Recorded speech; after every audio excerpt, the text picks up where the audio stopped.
Friends, this is our 20th question from this paper. In this question, kinetic energy is given as the function of S, and it is said that kinetic energy of a particle moving along a circle of radius r depends upon the distance covered S, as kinetic energy is equals to a s square. The magnitude of the force acting on the particle as a function of S is to be required in the answer, and a is here a constant. Now we all know that kinetic energy is nothing but half mv square, and obviously we have to use this only, and it is given at a s square. So we can write v equals to 2a by m root and s is outside the square root. Now we are going to find tangential acceleration. I am using here w as acceleration because in the question they have written a. W tangential equals to, we know that one of the relation v dv by ds. Whenever v is the function of s and we have to find tangential acceleration along the dr vector or velocity, we generally use v dv by ds. Or you may also use the v dv by dt, then you will get again ds by dt, you will have to write a v there.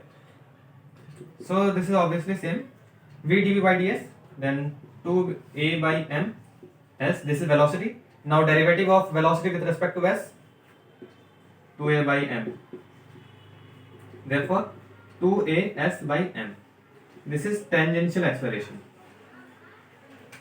Now we have to find normal acceleration. Normal acceleration, I mean acceleration acting in the normal direction, and this was which I found was in tangential direction. Therefore in normal direction is v square by r, that is centripetal acceleration. V I think I have it, no problem. V was 2a by m s. Okay, we are going to use this 2a s square by mr. This is our normal acceleration, this is a tangential acceleration. Now nothing, just we have to solve it, because the net acceleration will be tangential acceleration square normal acceleration square, because it will come in somewhere direction this tangential direction. Therefore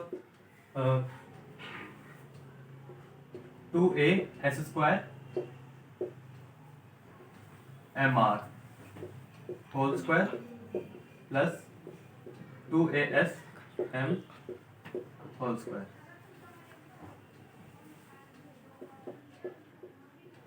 You will take out it is common, then you will get it 1 plus 2s by m, therefore s by r square.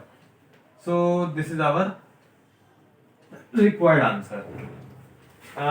This acceleration is nothing but the summation of the vector of tangential acceleration and normal acceleration. So this is our required answer.